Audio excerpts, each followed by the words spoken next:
السلام عليكم. غادي نحط هذا هنايا وغادي نخلي مسافه بينه وبين الطوموبيل كما كتعرفوا تقريبا واحد 8 سنتيمتر. اللي كنطيح الفران ديال الليد كتمشي الطوموبيل للقدام. اللي كنجيو لهاد المثلث التنبيه كنلقاو بان الطوموبيل ضرباتها. علاش؟ حيت الطوموبيل واقفه في حدوره. ما تنساوش انكم تدعموا خوكم. واش نستاهل شي لايك ولا ما نستاهلش؟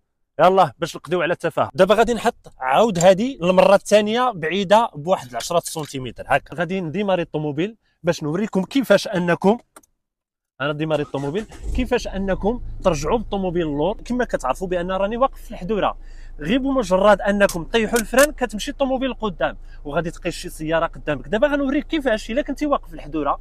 هذا عكس العقبه كتكون الطوموبيل ماشى لقدام، ولكن دابا حاليا غنديروها باللور وكاين القدام كاين اللور. غنتكي لومبرياج. اسمع، الا بغيتي ترجع مارش اريير في شي حدوره اولا في شي عقبه غتكي لومبرياج. صافي متفاهمين؟ غنتكيو الفران الاول لومبرياج، ثاني الفران.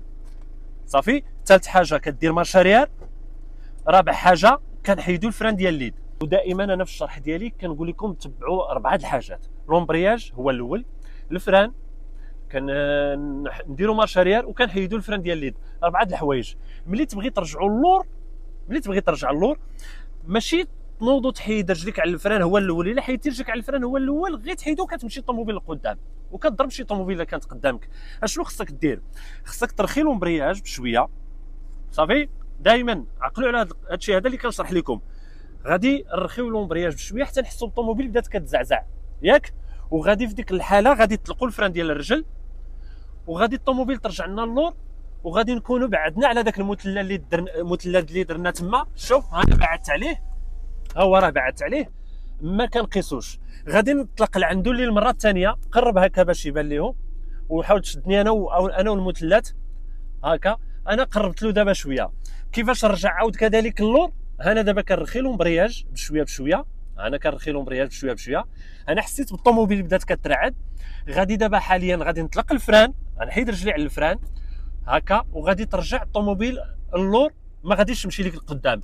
ولكن الا جيتي انت قريب في مثلا ذاك المثلث اولا الطوموبيل، انا حطيت مثلث كمثال على ان الطوموبيل كاينه قدامكم. الا جيت نحط في مثلا غير نبغي ندير مارش اريير ونبغي نزيد اللور وتحيد رجلك على الفران هو الاول بحال هكا. غير كتحيد رجلك على الفران كتزيد لقدام. اول خطوه ملي تبغيو تقلعوا مارش اريير كتهزوا رجليكم على اللومبرياج هو الاول، كترخي لومبرياج هو الاول كتهزوا عاد كتحيد الفران. وفي الطريق مسرحه كنحيدوا الفران عاد كنحيدوا لومبرياج. صافي متفاهمين على هذه؟ اجي المره الثانيه. شوف ها باش نساليو الفيديو. وما تنساوش انكم تدعموا هذا الفيديو هذا. هذا المحتوى هذا راه عزيز على الناس ومحتوى هادف ما فيهش تفاهه. انا خليت رجلي على الفران. هانتوما كتشوفوا غادي نرخي لومبرياج بحال هكا. منين تحسوا حتى الرجلين ديال في رجليكم كيبقاو يترعدوا. في ديك الحاله شنو خصك دير؟ كتحيد رجليك على الفران. الطوموبيل كتمشي اللور ما كتمشيش. وهذه بحال العقبه.